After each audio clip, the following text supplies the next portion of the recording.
what's up? We're not going to have near as many people on a video like this. Prism did drop today, but we'll go over some of that a little bit later. We shipped 20 cases out to you guys. It was 240 boxes yesterday. We got a little bit more, but that's not what this one's about today. I wanted to go over something. I've had some time of my own to kind of decide some of the things I want to do. And obviously, as you guys know, one of the things I want to do is try to pump as much positivity as I can in the universe. So I thought about something. My Uncle Fred, he hasn't been doing well for a while. Any of my friends on Facebook, know that. But it was something that he did for me when I was young, when I was in college, or sitting out of college for a year, that he did that was a small thing to him, obviously, but was something that was truly important or had a big impact on my life.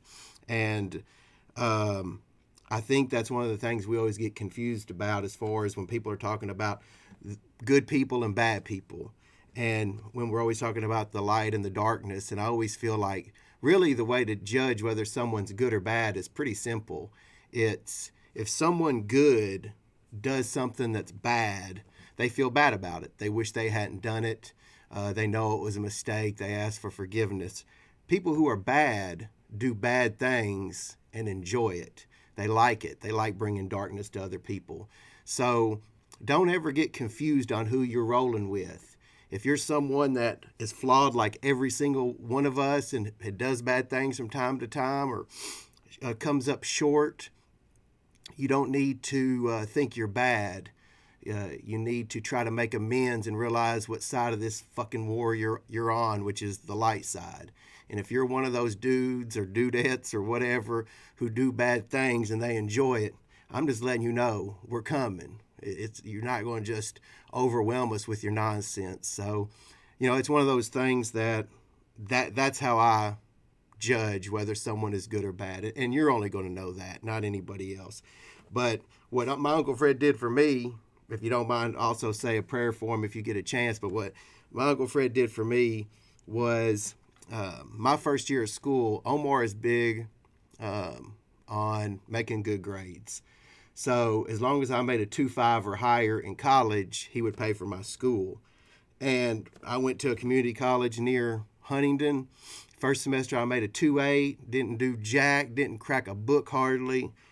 Second semester, even cracked less of a book, and I got a 2.2. I remember that was back in the day, young folks, where you got your grades in the mail.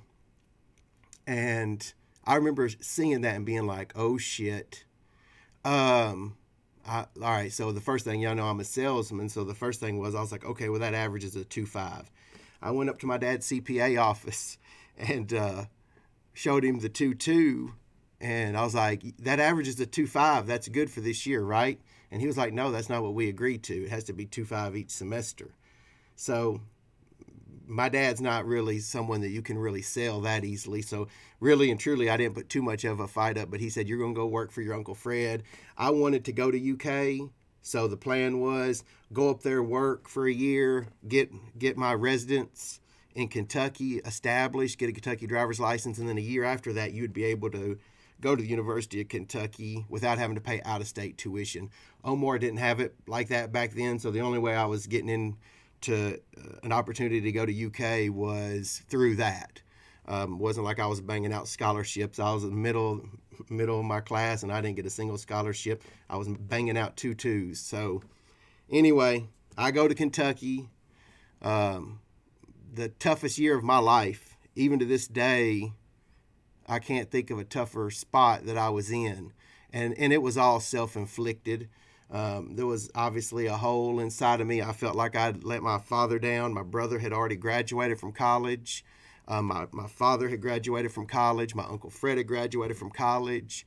And I was thinking, oh, shit, am I going to be the weak link in our family tree? And, I would go out and buy things that I couldn't afford. I would go buy stupid stuff. So I was always broke for one reason or another. I believe it was because I had a hole inside that I was trying to fill for whatever reason. But anyway, so obviously the 19-year-old's not thinking about these normal things like warm clothes. Like we were I was up on the northern tip in Florence, Kentucky, and in the winter it got freezing cold, and it was the hardest work I've ever done. But it had gotten really cold, and with me never even having enough money to pretty much pay my bills, like warm clothes didn't even cross my mind. And you got to remember at this time, my brother is off starting his career. My dad has gotten married, and I kind of felt like I'd been forgotten. All my friends are 19 in college. They're not, they're 19, man. You can't expect them to. This was before cell phones where people could check in on you. It was going to run you some money to call AT&T. So I honestly, looking back on it, not even at the time, I just knew I was sad. I felt left behind or forgotten. And my Uncle Fred he's not like me. He's not really, he's tough, and he was tough on me, and that was good. That is what I needed. He never gave me anything. I had to earn it. And looking back, it was like fucking boot camp, but I did. But there was one winter day I remember every morning. I lived in apartment 66, second floor. Every day I walked down those wooden steps, I was miserable. And that is part of the recipe for your success or for getting your degree. You use that unhappiness or that embarrassment or whatever it is, and it will take you far. You can't really see that when you're in the storm. You see that after the fact. You're able to connect the dots after. And one time I walked down, I can still feel the ice, kind of creaking in the wood. In the wood steps. I can still feel that. I can still feel exactly the way I felt. And I walked down, and my Uncle Fred was in his Ford Explorer. And he just kind of motioned me over there, and he rolled down his Explorer window. He was driving. He was by himself, and he's big enough that he reached out the passenger side and just handed me a plastic bag. I was like, what the hell? And I opened that bag up, and it was a bag from Walmart, and it had like coveralls. It had a ski mask. It had a toboggan, socks, things like that. And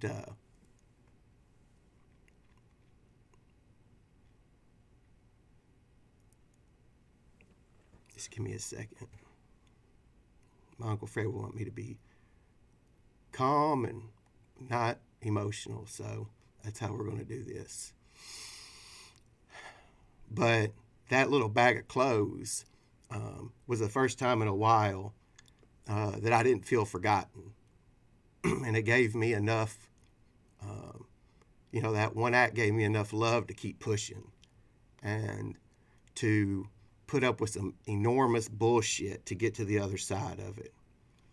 And my Uncle Fred, that bag of clothes probably didn't mean anything to him, other than he was looking out for his, dummy nephew who couldn't afford or who wasn't smart enough to go buy these things that I truly needed. I can remember I went back up into my apartment and I cried just because I was so happy that he cared. My point is that you don't have to roll in to a Kroger and hand out everybody money, or you don't have to change the world by yourself. The light and the darkness, it's all of us versus all of them. And you don't even have to buy a whole bag of clothes. There are people out there that truly need you in some way, shape, or form. And whether that be a hug, maybe you've already had COVID and you have to worry like a lot of us. You could give somebody a hug that could truly use it. I would say that more than ever, somebody needs a hug or a pair of warm socks or just a phone call. There's people out there that are lonely that could just use a phone call. That's you putting up the dukes for the right side of the fight. And, that's essentially it. I don't have any problem telling you about my shortcomings or the tough times in my life. I just don't. I lived them. They sucked. They stayed with me for the rest. They never went away, and I'm sure yours are the same way. But don't think you're alone if you're in that storm. There's some that came before you. There'll be some that are after you. You just got to identify, hey, man, am I good or bad? I've given you the game. I've given you my playbook on what I think it is. And if you roll with us, find something, anything to do to try to help somebody or someone or something be a little bit better off. Holla at your boy. We'll do Prism later. We've got some boxes to open for y'all. We're waiting on like 7, 8, 9, 10 cases. So we'll either pack some more today or Monday or Tuesday. It's whenever they bring it to me, guys. We gave the great prices, and I'm just waiting for people to send us our stuff. We sold you every box that Southern Hobby gave us and more already. So we bought a bunch. So anyway, I hope y'all have a good day. I hope this little 5 or 10 minute video helps somebody. If not, man, it's all right. Maybe next time. I appreciate your time. It's the most valuable thing we all have. Money is not that important. Trust me, it's time is the most the time is the most valuable commodity on the planet. Holla! Deuces. Be good to somebody.